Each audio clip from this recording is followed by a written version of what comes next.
자,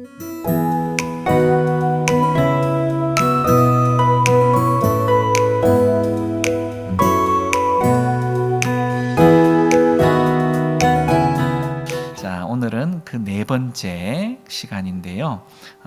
오늘 읽었던 6절과 9절의 중반 후반부에 나라가 임하시오며 라는 내용들로 한번 살펴보려고 합니다.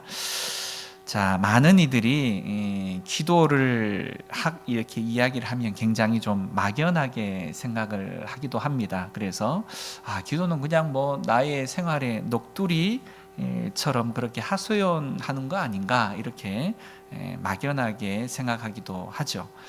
하지만 예수님께서 기도를 가르쳐 주실 때에 하늘에 계신 우리 아버지여라고 기도하게 하시는 것을 통해서 바로 우리의 기도가 막연하게 공중에 대고 그냥 훅 뿌려버리는 그런 죄가 아니라 우리의 작은 목소리라 할지라도 우리의 기도를 들으시는 분이 계시는구나. 또 듣기만 하는 것이 아니라 자녀가 부모에게 무엇인가를 부탁을 하면 부모가 그냥 들은 채 만채나 지나가 버리지 않고 그만 듣고 난 이후에 어떻게든 그 자녀의 이야기에 대한 응답을 해주기를 원하는 그 대상이 부모와 자녀와의 관계이고 부모와 자녀와의 관계 안에서의 대화다라는 거죠. 그래서 바로 우리가 기도를 시작할 때 하늘에 계신 우리 아버지여 이렇게 부르고 시작하는 이유 자체가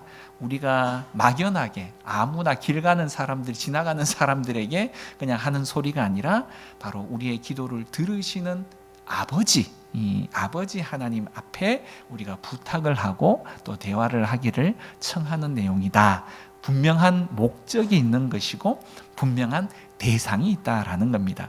그렇다면 이제 우리가 기도하는 것에 대한 내용들이 좀 구체적일 수 있고 좀 다를 수 있다라는 거죠. 결국 그분의 이름을 부른다라고 말하는 것은 단순히 그냥 호칭을 부르는 정도가 아니라 바로 아버지라고 말하는 대상 안에 아버지 앞에 무엇인가를 요청을 하면 아버지가 자녀를 위해서 도움도 주시고 응답도 해주시고, 자, 그런데 그 아버지가 보통 아버지냐? 하나님 아버지라는 거죠. 하나님 아버지. 하나님이라고 말하는 그 하나님은 자, 위치라고 말하는 내용도 있죠. 하늘에 계신 아버지다. 그죠? 이 땅에 있는 아버지는 해주고 싶어도 못 해주는 게 많아요. 네, 저희 집 아이들도 어릴 때는 막 이거 해줘, 저거 해주자 그러면 처음에 한두 개 해주다가 나중에는 주머니 사정이 별로 안 좋아. 그러면 못 해줘요. 해주고 싶어도. 그죠? 이 땅에서의 아버지는 제약이 있지만 하늘에 계신 아버지는 제약이 없어요. 예.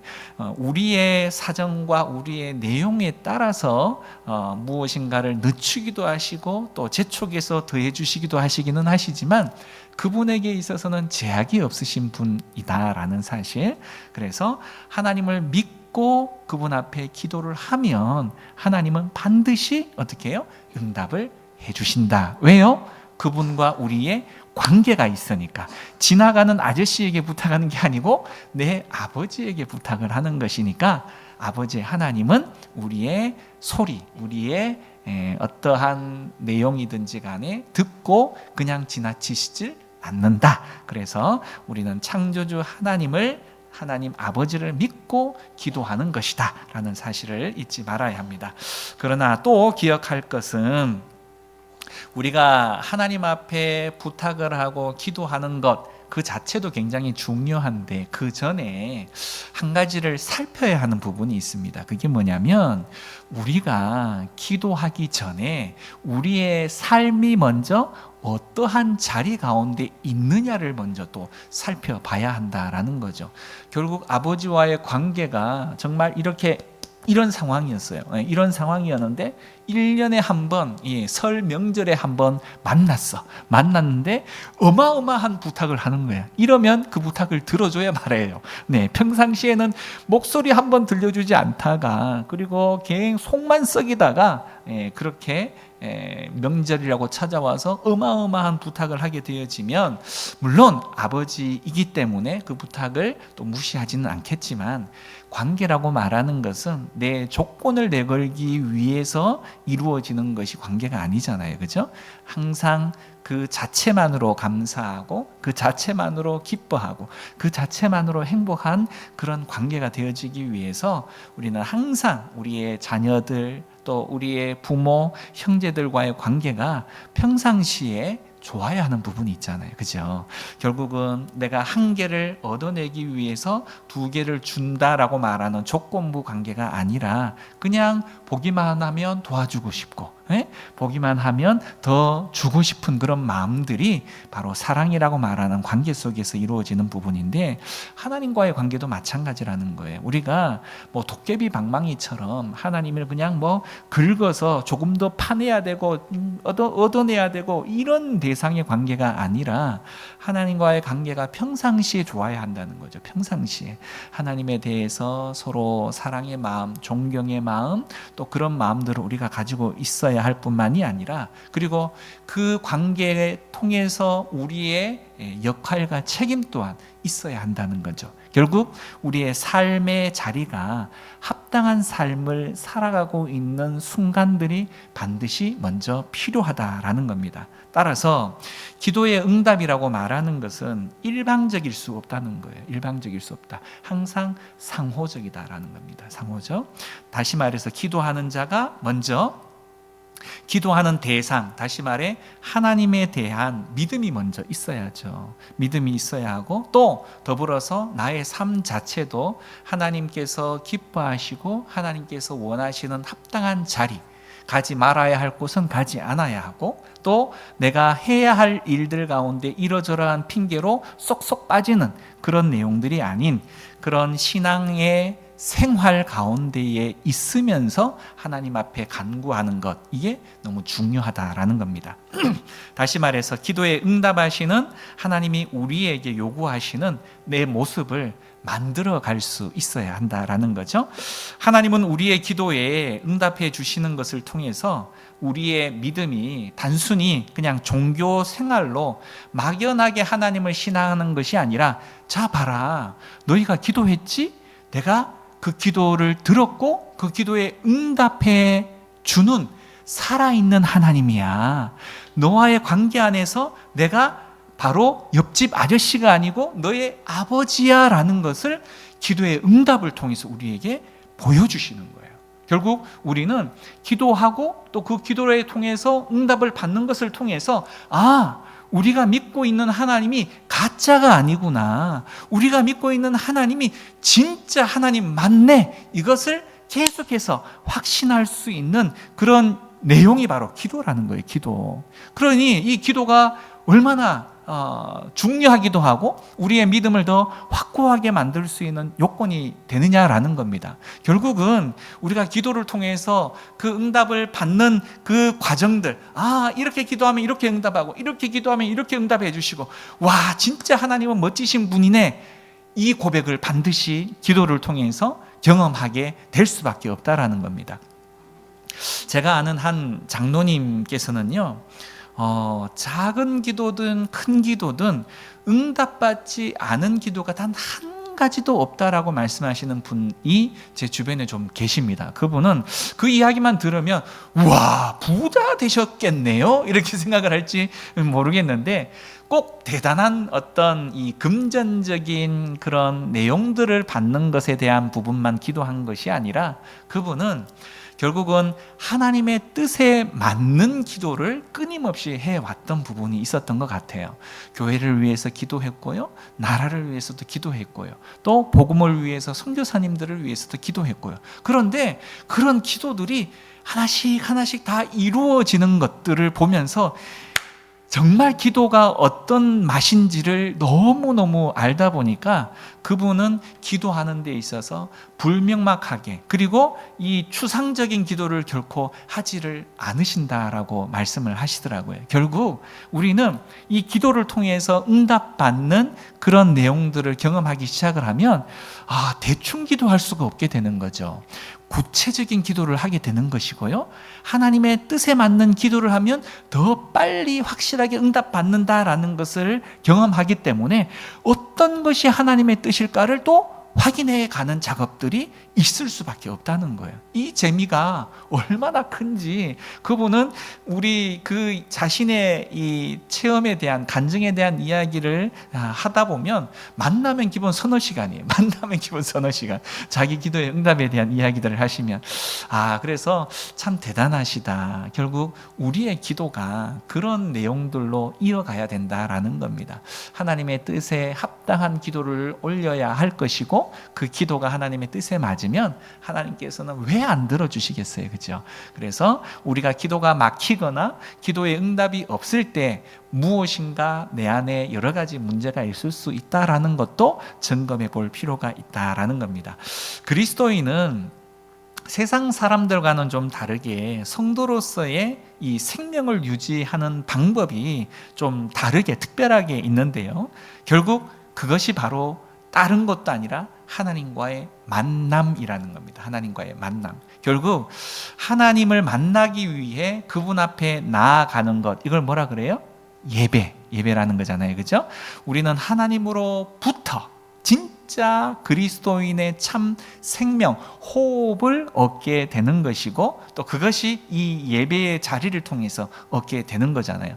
결국 우리가 예배를 드리는 그 순간에 그 예배라고 말하는 것은 하나님의 말씀이 있고 하나님 앞에 우리의 감사의 고백인 찬양이 있고 그리고 우리가 하나님 앞에 대화의 장을 열게 되어지는 기도가 있기 때문에 이 삼박자가 맞는 이 예배의 순간들을 통해서 우리는 몸은 이 땅에 있을 수 있겠지만 우리의 영은 하나님과의 공중에서 만나는 그런 순간이 되어진다라는 거죠. 결국 우리가요, 이 땅에 있으면 내 앞에 있는 것 밖에는 볼 수가 없어요. 바로 코앞에. 결국 이것으로 인해서 얼마나 답답합니까? 그런데요, 예배라고 말하는 것은 예배를 통해서 우리가 우리의 영이 공중으로 붕 끌어올려지는 겁니다. 하늘로 공중으로 붕 올려지면 바로 앞만 봤던 내 시야가 더 넓은 앞을 바라보게 되는 거예요. 그리고 그 시선들을 통해서 당장의 그 언덕을 넘어가면 또 다른 길이 있음을 보게 되어지는 것이죠. 결국 우리의 이 예배에 대한 시간들을 통해서 우리의 시각이 막혀있던 모든 시각이 믿음의 시각을 얻게 되어지는 거고요. 또 나 혼자만의 힘으로 이 세상을 살아가는 것처럼 보였던 것이 바로 내 뒤에 하나님이 계시는구나 라는 것을 통해서 다시 한번 용기를 얻게 되어지고 담대함을 얻을 수 있게 되어진다는 겁니다. 그래서 이 예배가 너무너무 소중하고 이 예배를 통해서 우리는 영적인 새로운 힘을 얻어낼 수 있다라는 겁니다. 결국 그분의 뜻을 헤아릴 수 있게 만드는 말씀, 그리고 서로의 대화인 기도뿐만이 아니라 그분을 노래하고 높이는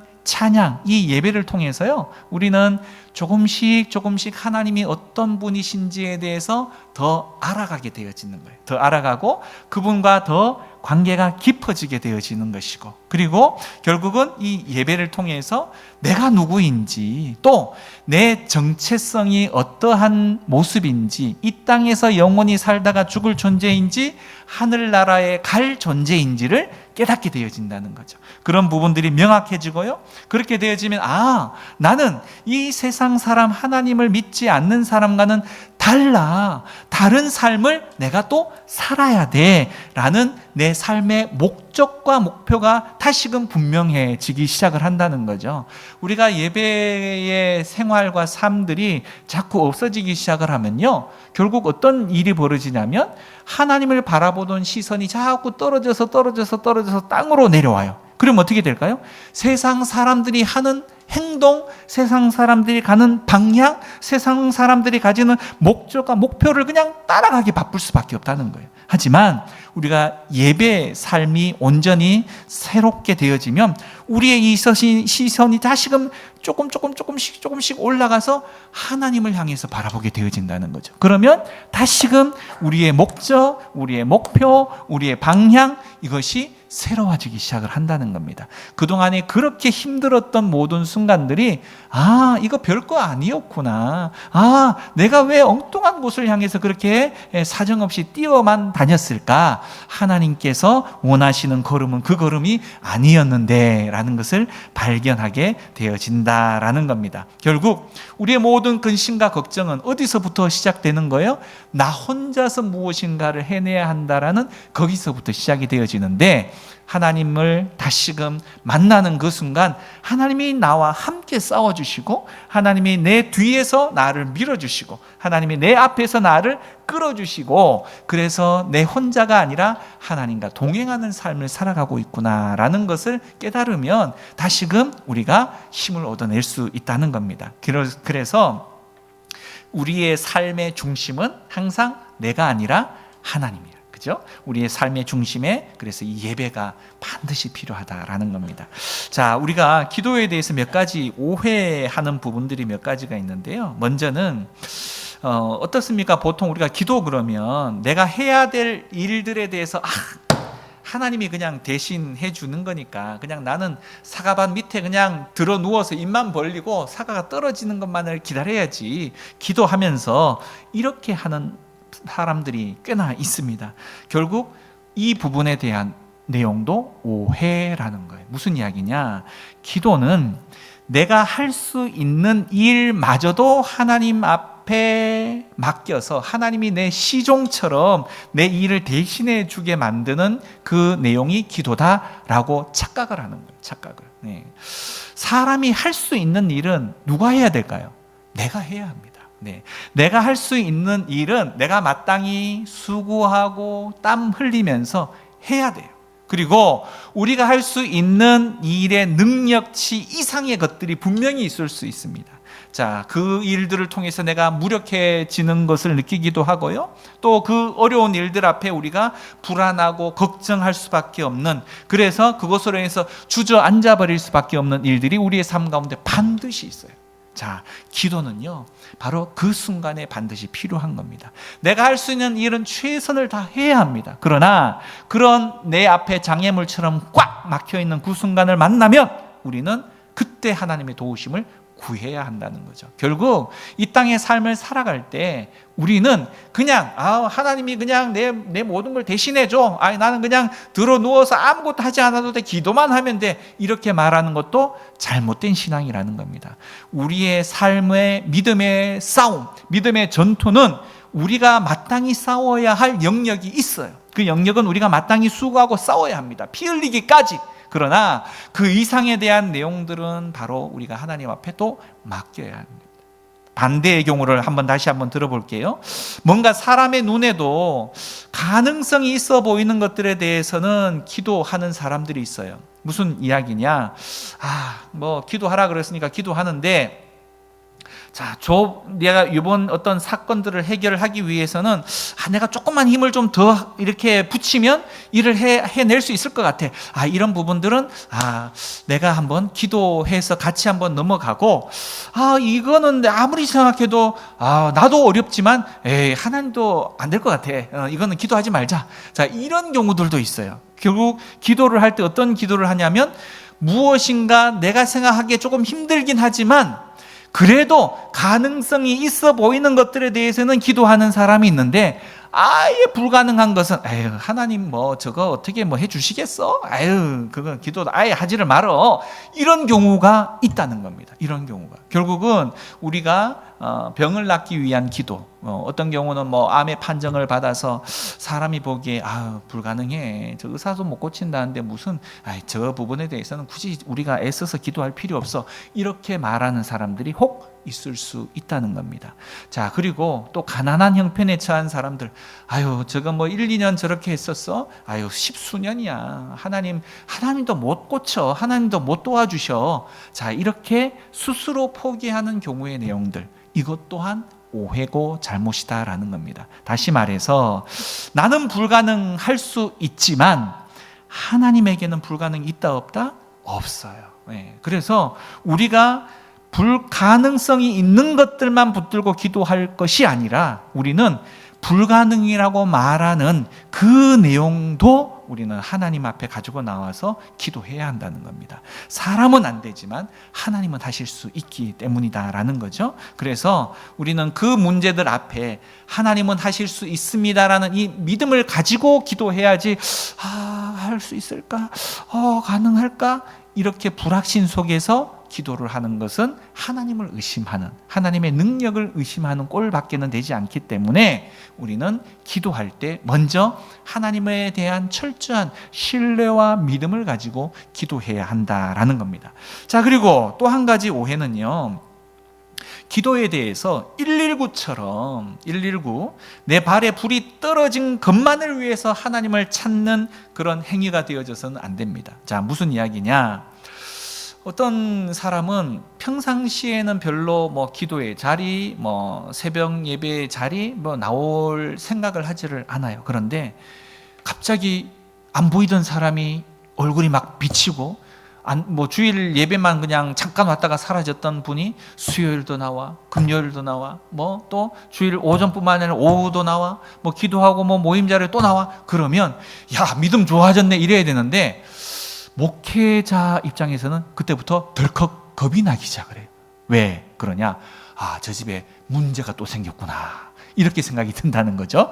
문제가 생겼으니까 그 문제 해결하려고 하나님 앞에 나오는 그런 모습. 물론 그래서라도 하나님 앞에 나와서 기도하고, 그래서라도 또 그 계기를 통해서 더 열심히 믿음으로 나아가는 것 너무너무 중요합니다. 그런데 그 문제 해결되면 화장실 급할 때는 그냥 달려왔다가 해결되고 나면 얼굴이 또 안 보이네? 네, 주일날 아침에만 얼굴이 잠깐 보여. 네, 사람 중에 이런 분들이 꽤나 있다는 거예요. 결국은 119처럼 급한 일만 있을 때만 찾는 그런 사람들. 네, 우리의 기도가 그렇게 되어져서는 안 된다는 거죠. 결국 믿음은 관계를 통해서 발전하게 되어져 있습니다.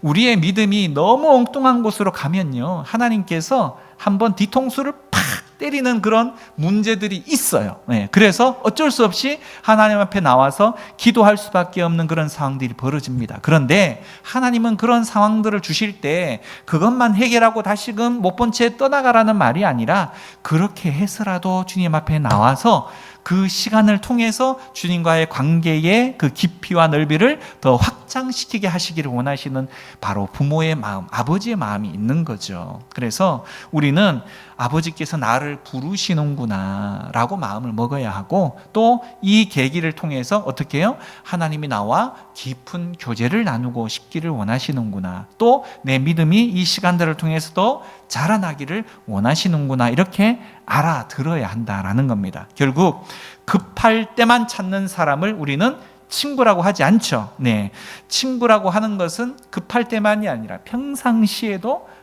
때로 전화도 해주고, 또 어렵지 않은지 상황도 물어봐주고, 이런 관계가 있는 대상에 대해서 친구라 그러지, 자기 급할 때만 야, 내가 급한데 좀 도와줘, 이렇게 한 2, 3년 동안 전화 한 통 없다가 갑자기 전화 와가지고 갑자기 돈 빌려달라고 하는 그런 친구라고 하는 사람을 친구라고 표현하기도 어려울 수 있다라는 겁니다. 마찬가지 우리도 급할 때만 하나님을 찾게 되어지면 얼마나 부끄럽겠습니까? 하나님 앞에. 그죠?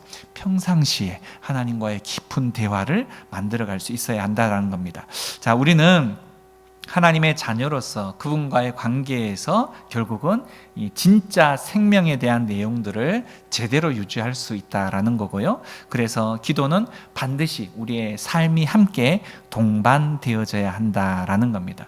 자, 오늘 우리가 주기도문 중에 하나님의 나라가 임하시오며 라는 내용들로 하나님 앞에 기도합니다. 자, 그런데 이 하나님의 나라가 임하게 하여 주십시오라고 말하는 내용들, 하나님의 나라가 뭘까요? 하나님의 나라, 우리가 흔히들 천국, 하늘천에, 하늘에 있는 나라, 하나님 나라. 자, 이게 한자로 쓰니까 굉장히 좀 그렇게 보이는데, 이 하나님의 나라라고 말하는 것은 사실상 이 성경 전반에 걸친 이 주제 중에 한 내용입니다. 결국 하나님의 나라에 대해서 잘 알아야 오늘 우리가 기도하는 나라가 임하시오며라고 말하는 이 기도의 의미 또한 잘 알 수가 있는 거죠.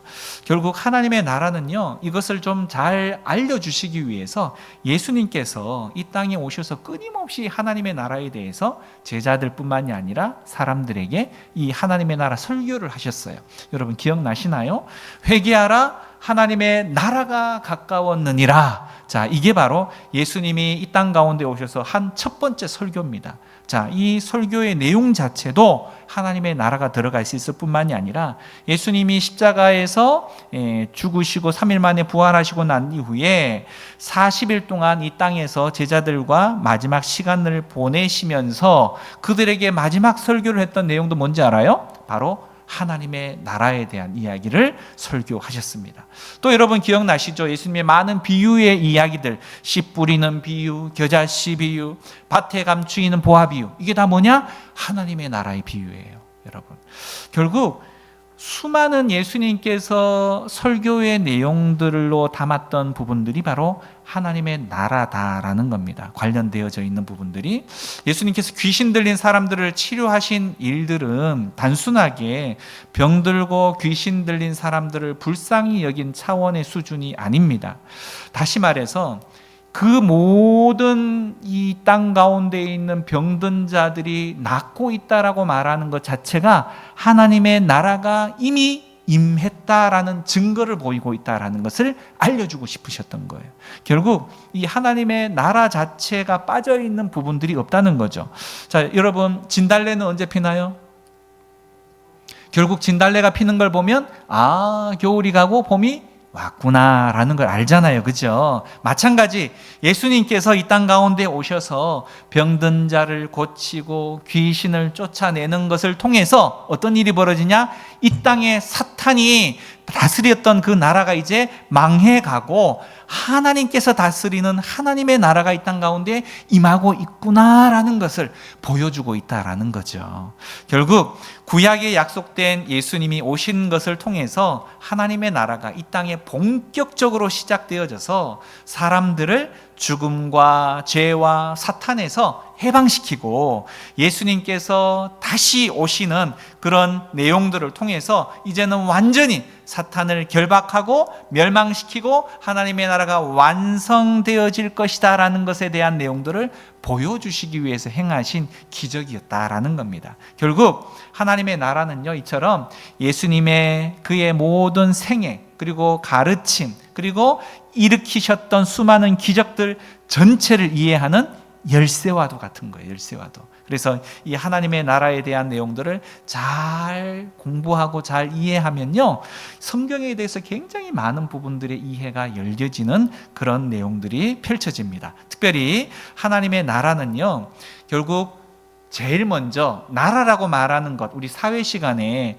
나라를 이루고 있는 세 가지 요소에 대해서 이야기를 하는데요, 바로 하나님의 나라는 어떤 나라가 존재하려면 반드시 있어야 하는 그 세 가지 요소가 있는데, 첫 번째가 바로 그 나라에 누가 다스리냐입니다. 누가 다스리냐. 결국 하나님이 왕이신 나라가 하나님 나라예요. 이 세상에 수많은 대통령들이 막 지나가잖아요. 3년마다 5년마다. 그런데 정말 좋은 대통령 만나기 쉬워요, 어려워요? 어려워요. 네, 전 세계가 다 몸살을 앓습니다. 이 지도자를 누구를 세우느냐에 따라서.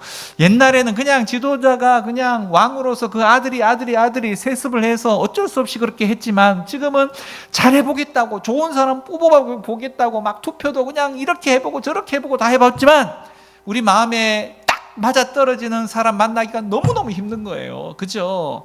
그러나 하나님 나라는요, 하나님이 다스리는 곳이에요. 하나님이 다스리기 때문에 그곳에는요, 불의가 없어요. 거짓이 없어요. 잘못된 것이 없어요. 부정이 없어요. 네, 백성들을 힘들게 하는 것이 없어요. 결국 그 나라, 하나님이 다스리는 나라가 하나님의 나라다라는 겁니다. 또 결국은 그 나라에 속해 있는 국민은 어떤 국민이냐? 막 좌우 그냥 싸우고, 남북이 싸우고, 세대가 싸우고, 수많은 갈등의 요소들로 그냥 그 세대가 너무 분쟁이 심하면 나라가 어지러워요. 그 나라가 평안할 날이 없어요. 그런데 하나님의 나라는 어떤 나라냐면 하나님을 존경하고 하나님을 사랑하고 또 하나님의 그 법에 철저하게 복종하는 사람들이 거하는 곳. 바로 하나님의 나라의 국민은 그런 곳이다. 그런 사람들이 모인 곳이다 라는 겁니다. 결국 하나님의 나라는 하나님을 사랑하는 백성들, 그리고 그 백성들을 또한 사랑하고 또 철저하게 보호해 주시는 아버지 되시는 하나님이 다스리는 나라가 하나님의 나라다라는 거죠. 결국 하나님의 백성은요, 그래서 장차 하나님의 심판이 이 땅 가운데 있다라는 것을 말씀을 통해서 깨닫기 때문에 그 심판에 대해서 마음속에 항상 생각하면서 내가 오늘을 어떻게 살아야 할지, 또 어떤 삶으로 내 삶을 잘 다듬어 가야 할지 이 두렵고 떨리는 마음으로 우리의 시간들을 잘 정비해 가는 사람들이 하나님의 백성들입니다. 최후 심판 때에 하나님께서 나를 어떻게 평가하실지, 또 그것에 대해서 가장 중요하게 내 삶의 중심을 두고 내 삶을 잘 정돈해 가는 사람들은 이 땅에서 그렇게 방황하거나 또 그렇게 방탕한 삶을 살 수가 없다라는 거죠. 정갈하고 거룩한 삶을 살 수밖에 없다라는 겁니다. 결국 우리는 하나님의 백성들입니다. 하나님을 왕으로 모신 그 나라에 살 백성들이기 때문에 이 땅에서 미리 잘 연습하고 미리 잘 훈련하고 있다라는 생각을 잊지 말아야 하는 거죠. 또 나라를 이루는 세 번째, 왕, 국민, 그리고 이 왕과 국민과 함께 있어야 할 것이 바로 필요한 것이 땅이에요. 땅, 영토. 네, 나라를 이루어야 하는 부분에 있어서 영토인데, 결국 영토라고 말하는 전라도부터 제주도까지 이 흙이 있는 땅을 말하는 것이 아니라 하나님의 영토는요, 결국 하나님의 통치가 영향력을 미치는 곳이 하나님의 영토입니다. 그것이 꼭 이 대한민국이 아니라 저기 미국이든지 저기 아프리카든지 저기 오스트리아이든지 어디든지 간에 하나님의 통치, 하나님의 주권, 하나님의 명령, 하나님의 말씀의 영향력을 받는 그 어느 것이든 바로 그 영향력이 미치는 그 내용 전체가 바로 하나님의 땅이 되어지는 거예요. 결국 복음이라고 말하는 것은, 전도라고 말하는 것은 이 일들을 위해서 바로 존재하는 것입니다. 우리가 우리에 속해 있는 이 삼양동뿐만이 아니라 하나님의 복음을 가지고 하나님의 통치를 받는 백성들의 영향력을 바로 넓혀가기 위해서 바로 열방을 향해서 그 일들을 행해 나가는 부분들이 하나님의 명령이라는 거죠. 결국 이 하나님의 나라는 성경에 보면 여러 가지 이야기들로 많이 구성이 되어져 있지만 이 하나님의 이 어떤 줄기를 가지고 이 성경을 보게 되어지면 이렇습니다. 창세기는 뭐로 시작을 해요? 하나님께서 6일 동안 우주와 이 지구를 창조한 사건, 창조로부터 시작을 합니다.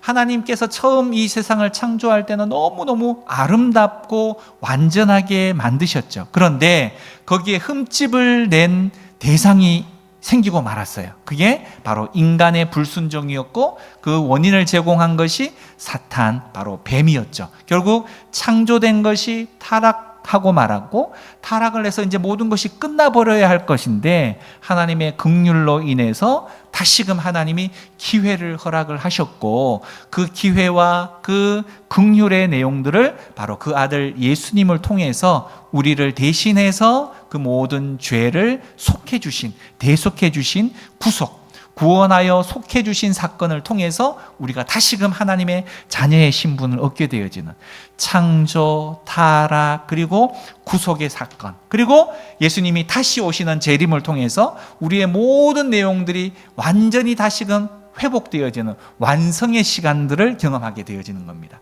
그래서 이 성경이라고 말하는 것은 구약의 성경, 신약의 성경을 통해서 그 중심에 예수 그리스도를 중심으로 해서 창조와 타락과 또 예수님이 다시금 구속하고 재림해서 그 모든 내용들을 완성하는 4개의 단어로 이 성경을 요약해 볼 수가 있다라는 거죠.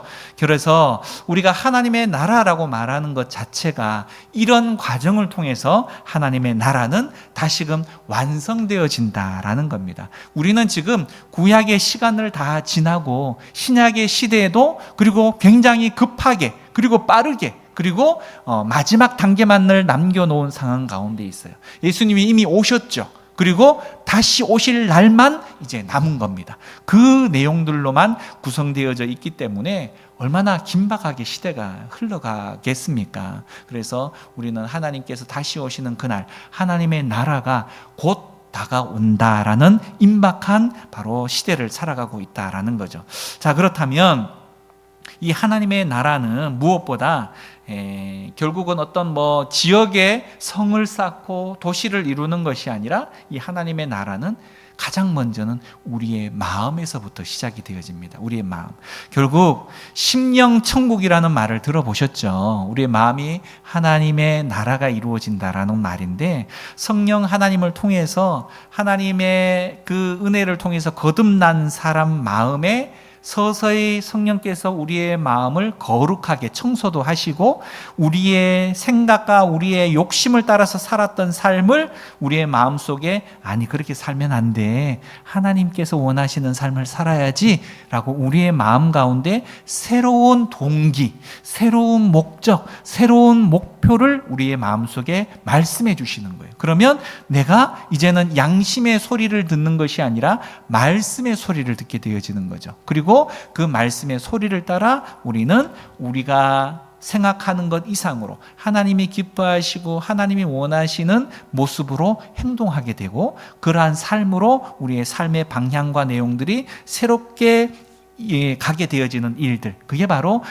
성령 하나님께서 내주하시는 우리 가운데 함께 하시는 결과가 되어진다라는 겁니다. 이것을 통해서 우리는요 하나님의 나라가 어떤 것인지에 대해서 우리의 마음에서부터 경험을 시작을 하게 되어진다라는 거죠. 우리의 주인이 이제부터는 내가 아니라 하나님이 되어지시는 것이고 말씀하시는 그분의 주권에 따라서 순종을 얼마나 잘 하느냐에 따라서 우리 마음 가운데 진짜 평안을 경험하게 되어진다라는 겁니다. 결국 성령 안에서 하나님 나라에 들어간 사람은 나도 모르게 하나씩 성령의 열매들을 맺어 가게 되어집니다. 사랑과 희락과 화평과 이전에는 막 고집불통이었고 막 질투가 많았고 걱정이 많았고 욕심이 많았고 막 이런 이 썩어져 가는 열매들만 맺었었는데 성령 하나님이 내 안에 찾아오셔서 내 심령을 하나님 나라로 만들어가기 시작을 하면서 내 안에 새로운 열매들이 바로 토실토실 맺혀져 가더라는 거죠. 사랑이었고 희락이었고 화평이었고 그래서 정말 성령께서 그 사람의 마음을 움직여 주시면요 그 사람의 얼굴부터 달라지기 시작을 합니다. 얼굴부터 달라지고 말씨가 달라지기 시작을 해요. 말씨가. 그리고 그 사람의 행동이 하나씩 바뀌어져 간다는 겁니다. 이게 바로 변화예요. 변화. 우리의 삶에 하나님께서 역사하시는 변화가 시작이 되어진다라는 거죠. 결국 하나님의 나라가 임하시오며라는 그런 우리가 기도하는 이 내용은 결과론적으로는요 예수님께서 이 땅에 처음 오셨고 그리고 다시 오시는 것을 통해서 제발 내 마음에도 하나님의 나라가 그렇게 이루어져 가면서 성령의 열매를 맺혀져 가는 것처럼 이 땅 가운데에 있는 수많은 사람들 가운데에도 하나님께서 찾아오셔서 그들의 마음에 정말 그런 내가 경험했던 수많은 성령의 열매들을 맺히는 일들이 일어나게 해주세요 라고 기도하는 내용들이라는 겁니다. 결국 꼭 무슨 어떤 나라, 성이 세워지는 게 아니라고 말씀을 드렸어요. 결국 이것은 하나님의 말씀이 각자의 심령 가운데에 들어가게 되어지고 그리고 그 말씀이 나도 모르게 그 마음을 변화시켜주고 그래서 그의 인생 가운데에도 성령으로 말미암아 삶의 변화를 경험할 수 있는 놀라운 은혜가 임하여지는 것.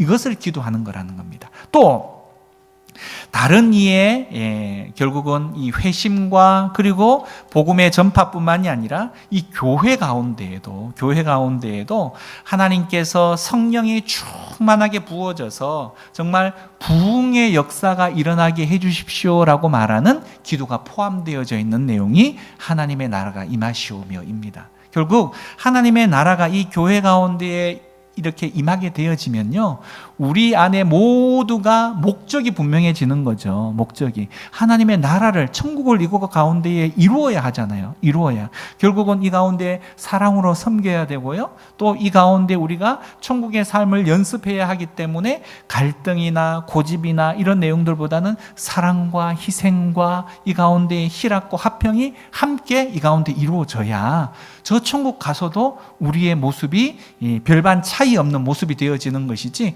이 땅에서는 아무것도 훈련하지 않고 이 땅에서 아무것도 준비하지 않고 천국에 가면 우리는 너무너무 힘들 수밖에 없는 거예요. 그래서 하나님의 나라가 이 충만한 교회 위에도 임하여 주십시오. 나도 변화되어져야 하지만 이 자리에 있는 우리 모두가 함께 변화되어져서 정말 교회만 오면 너무너무 행복하고 교회만 오면 너무너무 기쁘고, 그래서 이 복음을 그냥 전하고 싶고, 그래서 수많은 사람들이 함께 그 말씀을 듣기 위해서, 함께 우리와 함께 교제하기 위해서 이 자리가 가득 채워질 수 있는 그런 일들, 교회를 위한 그런 기도의 내용도 되어질 수 있다라는 겁니다. 또 자신의 삶의 전 영역에서, 교회 생활, 믿음 생활만이 아니라 내 삶의 전 영역에서 내 생각하는 것, 내 마음에 품는 모든 마음들, 내가 행동하는 모든 것들, 이 내용이 다 하나님께서 임하는 것을 통해서 주변 사람들이 알아보기 시작하는 거예요.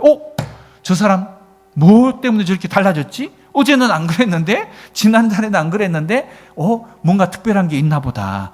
점점 관심을 갖게 되어지고, 나로 인해서 바로 그 공동체가 또 변화되어지는 일들, 그것이 바로 우리가 이 나라가 임하시오며에 대한 내용들 가운데 다 포함되어져 있는 거예요.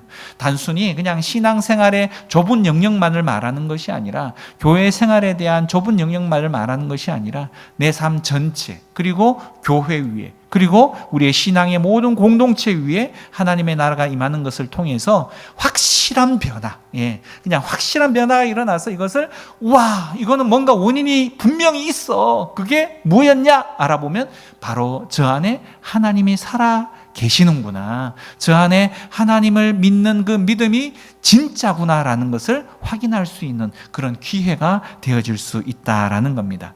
자, 결국 예수님이 왕이 되셔서 성령 하나님을 통해서 우리의 이 지성, 감성, 우리의 의지를 다스리고, 결국 예수님의 주권이 내 욕심, 내 주권보다 더 강하게 내 삶 가운데 역사되어지는 것, 확장되어지기 위한 그런 기도가 하나님의 나라가 임하시오며라는 것 가운데 다 들어가 있다라는 거죠. 하나님은 우리를 향한 지금도 수많은 계획을 가지고 일하고 계십니다. 우리는 실패할지라도 그분은 우리를 향한 열심을, 여러분, 결코 포기하지 않으시는 분이세요. 우리 각자 인생의 운전대를 그래서요, 하나님 앞에 하루라도, 한 시간이라도 빨리 좀 맡겨드리면, 그리고 그분의 뜻에 순종하고 삶을 따라가면 우리의 삶이 좀 편해지기 시작을 합니다. 자, 이 저녁 하나님의 나라가 그래서 내 안에서 먼저 좀 이루어지게 하여 주십시오. 내 고집을 좀 꺾어내고, 하나님께서 원하시는 또 내 걱정 근심 좀 꺾어내고 하나님 앞에 좀 맡겨드리는 이런 삶을 통해서 평안이라고 말하는 것이 무엇인지를 진짜 좀 경험해 보기를 원합니다. 지금까지 내 스스로가 아둥바둥 그렇게 걱정하고 근심하고 자로 잰 듯이 그렇게 계획하고 그렇게 살아왔지만, 이제는 좀 하나님 앞에 좀 맡겨보고, 그리고 하나님이 내 인생을 좀 주장해서 하나님이 이루어내시는 놀라운 그 역사, 기적을 좀 보게 해 주십시오. 이 기도가, 그리고 내가 좀 삶이 변화되어져서 신앙생활 따로, 내 일상의 삶 따로가 아니라 정말 내 안에 이 성령의 열매가 주렁주렁 맺히는 그런 내용들을 통해서 내 가장 가까이에 있는 내 자녀들이 나를 보고 엄마 바뀌었네? 아빠 바뀌었네? 삼촌 바뀌었네? 이런 이야기를 좀 들을 수 있는, 그래서 결국 신앙 생활이 진짜 삶이 되어지기 위해서 교회 가서 일주일에 하루 만의 삶이 아니라 내 삶 자체가 신앙의 생활이 되어질 수 있도록 그런 변화가 우리의 삶 가운데 있기를 위해서 기도해야 할 줄 압니다. 더불어서 우리 안에 또 쉽게 내어놓을 수 없는 정말 그런 아픔 여러분들 각자가 있으시죠. 그 한숨 또 있으실 줄 압니다. 이 저녁에 하나님 찾아와 주셔서 내가 다 말할 수 없는 그 이야기들 가운데에 하나님 만져주시고 또 치료해 주시고 회복시켜 주십시오라는 기도도 이 시간 또 오늘 저녁 이 시간에 함께 하기를 원합니다.